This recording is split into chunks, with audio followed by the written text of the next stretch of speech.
हे कोबीचं पिठलं भाकरी चपाती सोबत भारी लागतंच। तोंडी लावायला सुद्धा करू शकतात किंवा डब्याला द्यायला सुद्धा करू शकतात।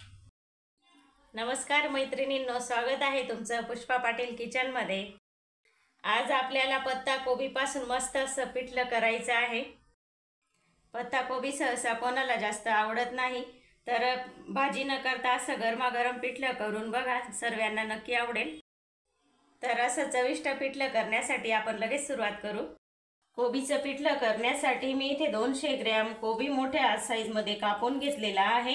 1 वाटी बेसन पीठ आहे, थोडीशी कोथिंबीर आहे, 2 मिरच्या, 5-6 लसूण पाकळ्या, थोडासा आल्याचा तुकडासा जाडसर ठेचून घेतलेला आहे, जिरं मोहरी आहे 1-1 चमच छोटा, कढीपत्त्याची पानं आहेत 9-10, थोडीशी हळद आहे, चवीनुसार मीठ आहे, हिंग आहे आणि तेल लागणार आहे। पिठलं करण्यासाठी कढई ठेवलेली आहे। कढई छान तापली, आता तेल घालून घेऊ।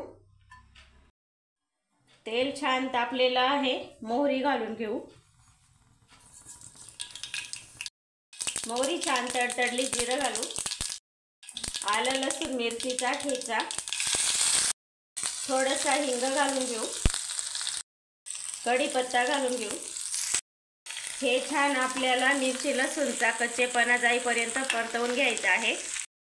हे छान परतवलं गेलं मिरची लसूण, आता ही कोबी टाकून घेऊ त्याच्यामध्ये।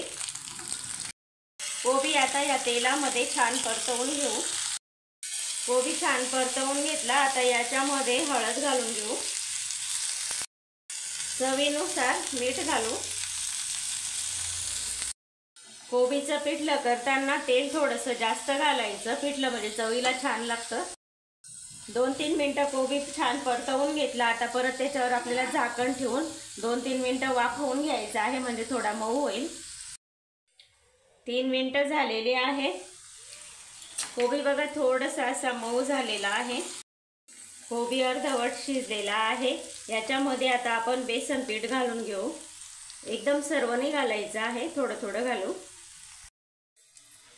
तर मी इथे सर्व बेसन पीठ घालून दिलं।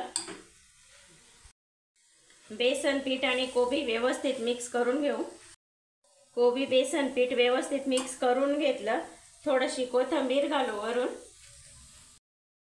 कोथिंबीर टाकून घेतलेली आहे। आता आपण याच्यावरती 5 मिनिटांसाठी झाकण ठेवून द्यायचं, मध्ये मध्ये चेक करायचं। 5-6 मिनिट झालेली आहेत, मध्ये मी 2-3 वेळा चेक करून पाहिलं। एकदम छान असं आपलं पिठलं झालेलं आहे। बेसन सुद्धा छान शिजलेलं आहे वाफेमध्ये।